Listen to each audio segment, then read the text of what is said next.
Welcome to Conversations with Cox and Kielseth, and to be more specific, that is filmmaker Alex Cox and myself, film curator Pablo Kielseth.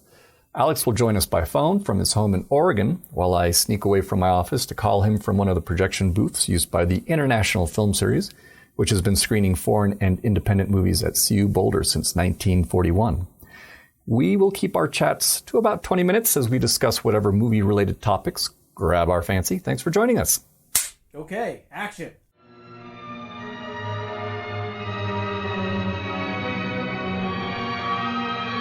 Maybe one, maybe two, three, maybe four, maybe five, maybe seven, maybe nine. He wants to drink a beer.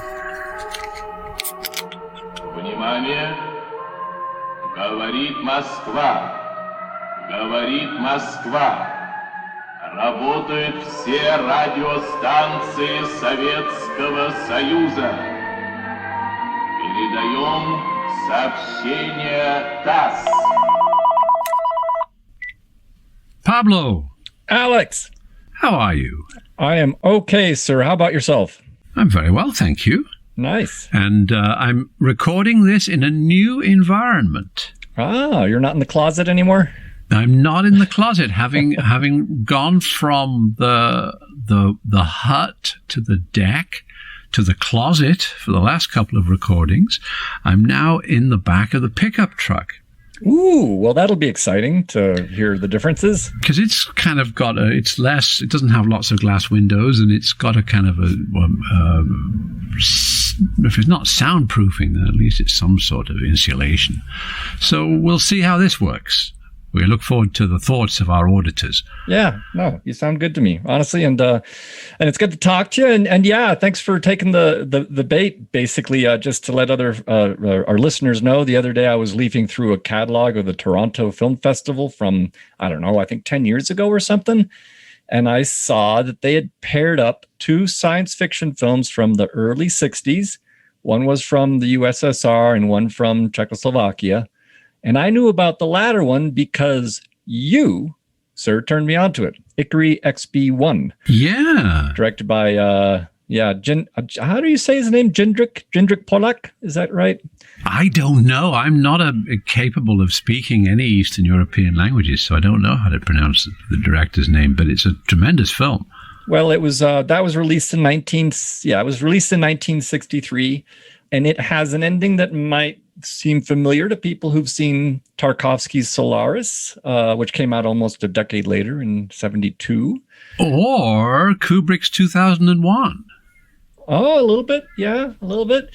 Well, I think that the last shot of the film 2001, the shot of the Star Child, is actually a direct lift from Icarus, isn't it? Ah, right.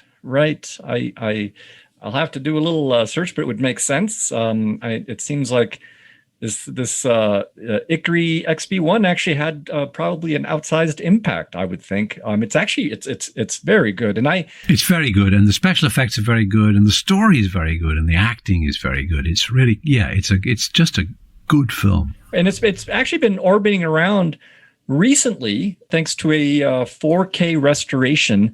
And I saw that was being screened virtually via the Film Forum. And Alex, it was fun to see that the Film Forum, when they were publicizing it, on their website, they had a picture of their marquee, and up on their marquee, under the IKARIE XB1 title, it had a pull quote basically from you it just said Alex Cox, and then just put one word. Sublime. So how funny. And I was hoping to add it to the International Film Series virtual roster as well, but I reached out to the booker and sadly never heard back. So, well, in fact, though, it's a shame to really, especially if you have this new 4K restoration, it'd be a shame to watch it on your laptop because you really want to see it in Munzinger. Yeah, and who knows? Maybe I'll try again and see if I can get a proper DCP to show on the big screen. But back to that Toronto Film Festival catalog, since IKARIE XB1 made me think of you, I asked you if you'd seen the film from the USSR that it got paired up with. It has a lot of names, but I think Planet of Storms is probably one of the more anglicized ones, directed by Pavel Klushantsev. That was released in 1962. And, well, take it away. You told me something funny about that. Did I?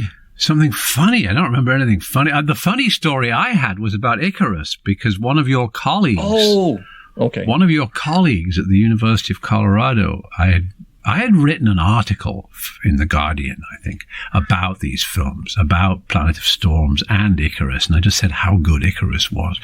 And so she says, I want to see this Icarus film. So I say, okay, well, I've got one DVD of it. So will you take great care of it and I'll give it to you. You can watch it. So I gave her the DVD, which they'd sent me, the newspaper had sent me to review.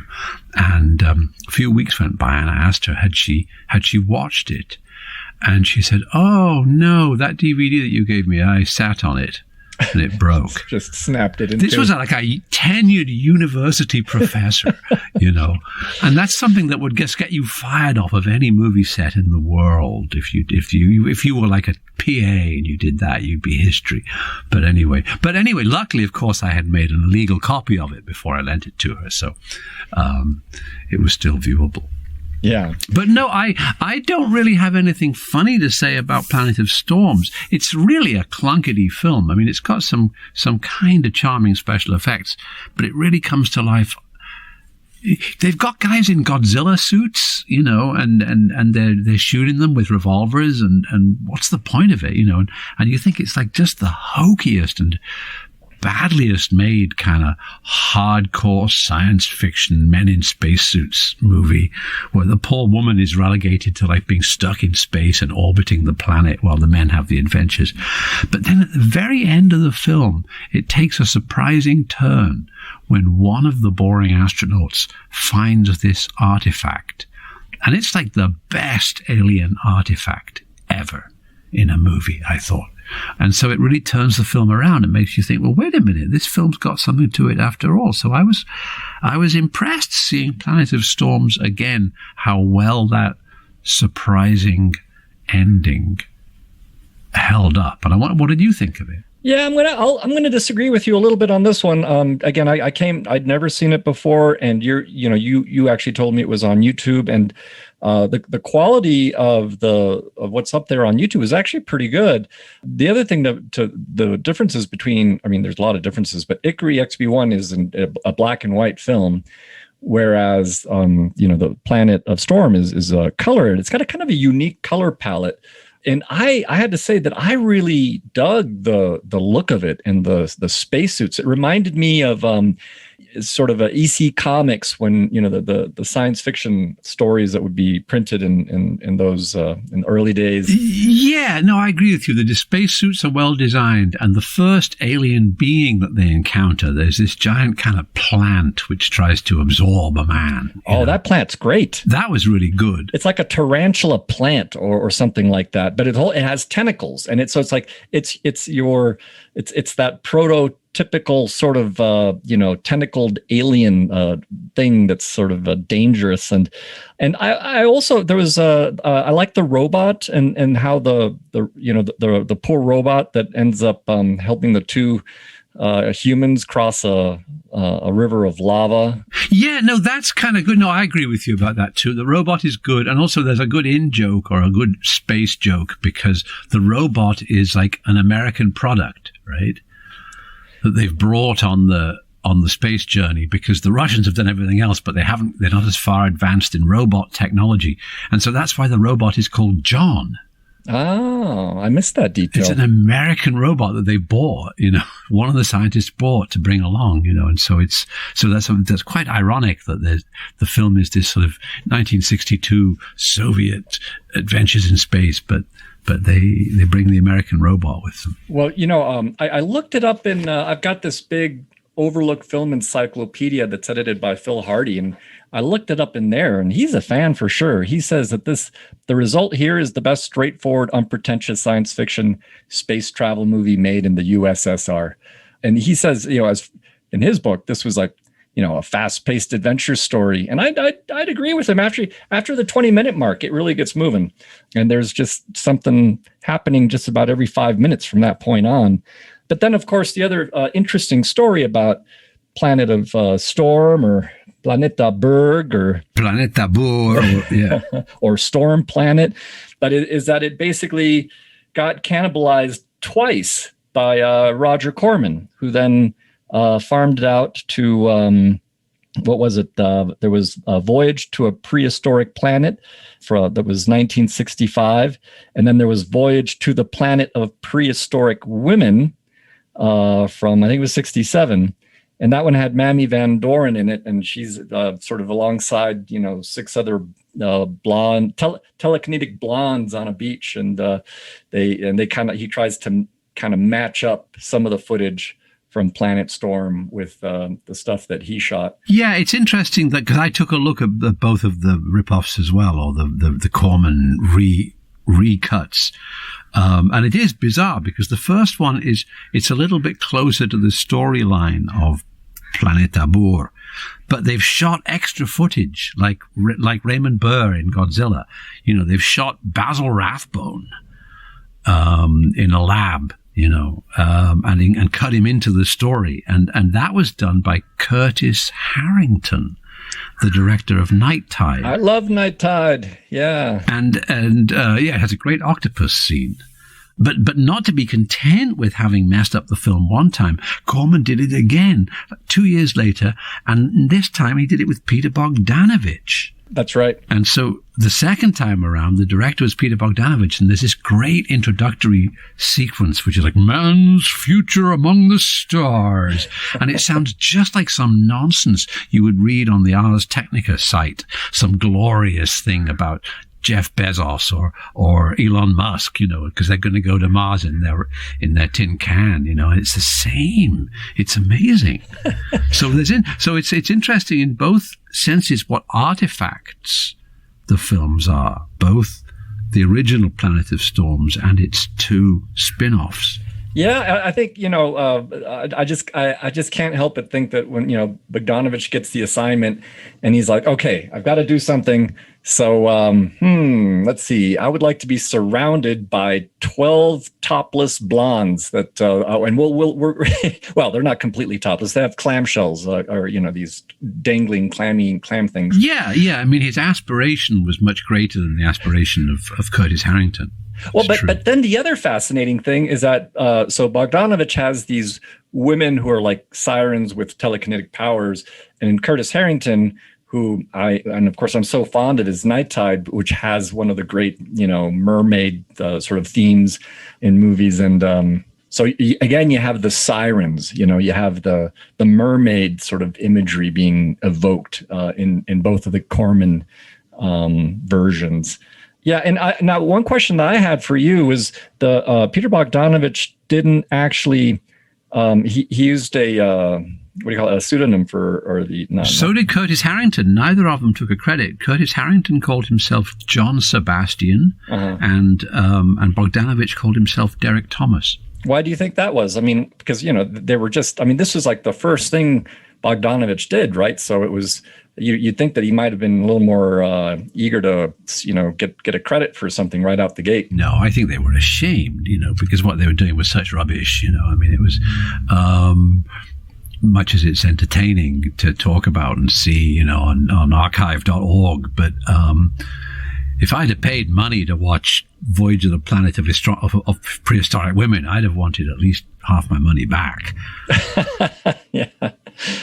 Well, I actually I'll stand behind the Storm Planet or Planet of Storms. I really enjoyed it, but I grew up on those EC comics, so yeah, I agree with you about the spacesuits, and I also think it really redeems itself at the end. I think Planet of Storms is worth watching simply for the discovery that one of the astronauts makes on the planet at the 11th hour. I thought that was really well done. Oh, I don't know if you got it. I just forwarded to you a few minutes ago, but we actually got we got an email from someone who's been listening, and I think I don't think he'd mind if I shared the last part because it touches on Lindsay Anderson, who we talked about a few episodes earlier. But Lewis Price sent us an email, and he says that when I was a teenager, my best friend lived above Lindsay Anderson in North London, and we used to watch movies in his flat. He had a massive VHS collection that filled the wall space of an entire room. I remember we watched quite a strange selection of films, including Hitchcock's Psycho, Deliverance, and The Punisher with Dolph Lundgren. But I remember the vast majority were classic Westerns by John Ford and Anthony Mann that he'd meticulously taped off of TV and labeled very neatly. We used to run up and down the corridor upstairs. He lived directly beneath us. And he would rush upstairs and bang on the door, telling us to be quiet in a really scary voice. But then 15 minutes later, he would ask us whether we had seen anything good in the cinema recently. I remember him fondly and a major film buff obsessive. So thanks for sharing that, Luis. And thanks for listening, of course. Well, so they were just little kids and they were running up and down on Lindsay Anderson's ceiling. Yeah, exactly. How funny. Yeah. Wow. Great. Well, how interesting to have him for your neighbor. Well, he also recollects some things about. I think he saw that bit about your little YouTube futurist cinema thing, and he had something to say about that as well. But I'll let you catch that email, and thanks to anyone who's listening. Feel free to email us at any time. Share us any stories you got out there. Oh yeah, and I wanted to say, you remember we did a show about UFOs a couple of weeks ago, and then the mainstream media jumped on our bandwagon and been going on about it ever since. But the piece that I sent you, like in 1994, I wrote a piece for UFO magazine about the origins of the flying saucer flap of the 1940s and the 1950s, which was essentially created by the U.S. Air Force, the flap itself. Yeah.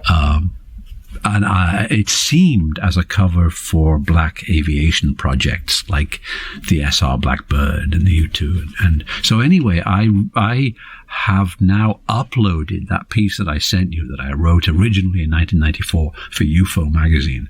I've uploaded and put it on my website. So if anybody wants to read this article that I wrote about the U.S. Air Force creating a kind of a flying saucer hysteria for other purposes, you can find it if you go to my website, which is alexcox.com, surprisingly enough. Oh, excellent. Now I had a question for you on that front, which is that given how it doesn't matter if it's Republicans or Democrats who are in office, the Pentagon always keeps getting a more bloated budget to work with.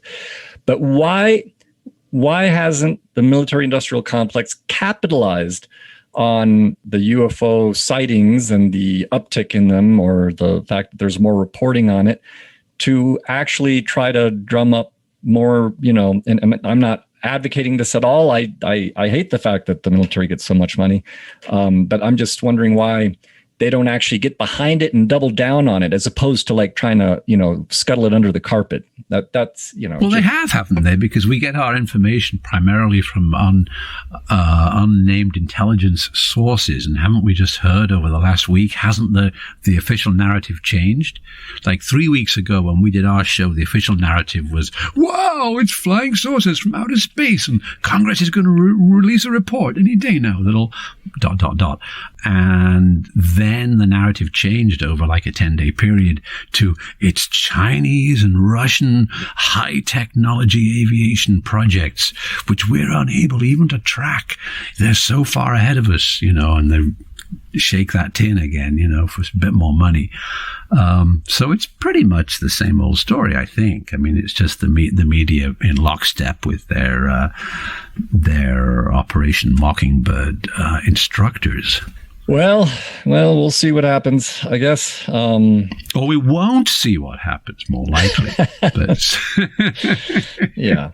But anyway, I do think that it is interesting that the original origins of the flying saucer mythos, which came after the Second World War, was really curated by the U.S. Air Force, and specifically by a man called Charles Pierre Cabell, who had been head of the Air Force, head of Air Force intelligence, and was then deputy head of the CIA under Allen Dulles. And Cabell was the guy who ran Project Blue Book, Project Grudge, Project Sign, all of these bogus investigations into the UFO phenomenon, which were extraordinary exercises in obfuscation.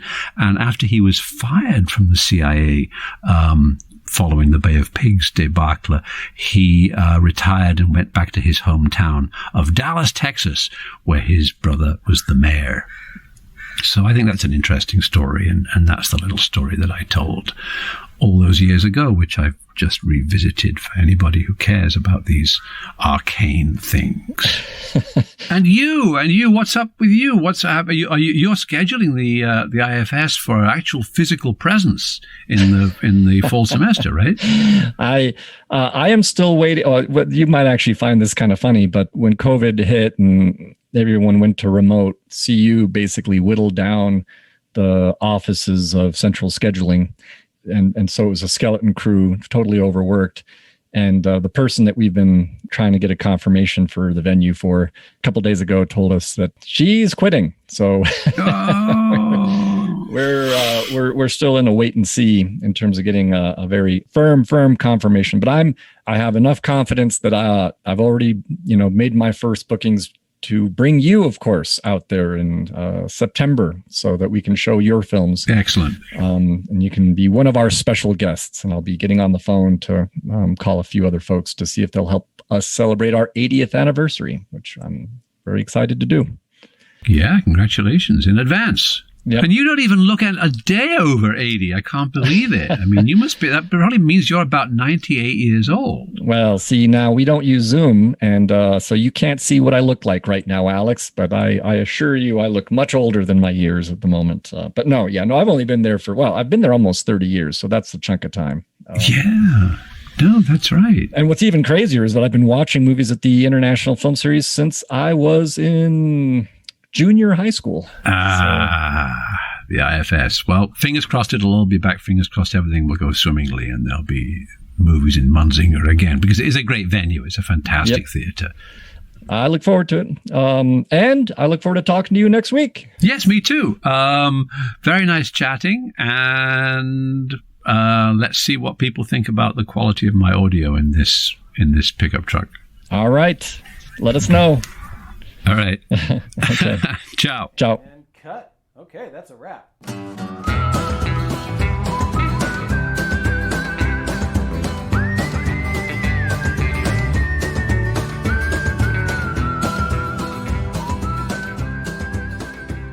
Thanks again for joining Alex Cox and myself today. I'd like to thank Jason Phelps for handling the audio and Ted Thacker for letting us use the intro to his song, The Ballad of Slim Cessna, for the musical cues that bookend these conversations. If you'd like to drop us a line with any suggestions or comments, you can send us an email at pablo@internationalfilmseries.com. And if you drop us a note, Alex and I will do our best to reply to any emails. But thanks for listening. And don't forget to go out there and watch movies in a larger-than-home venue. It's what brings us all together to see movies the way they were meant to be seen. On the big screen, as we sit next to strangers, neighbors, and friends.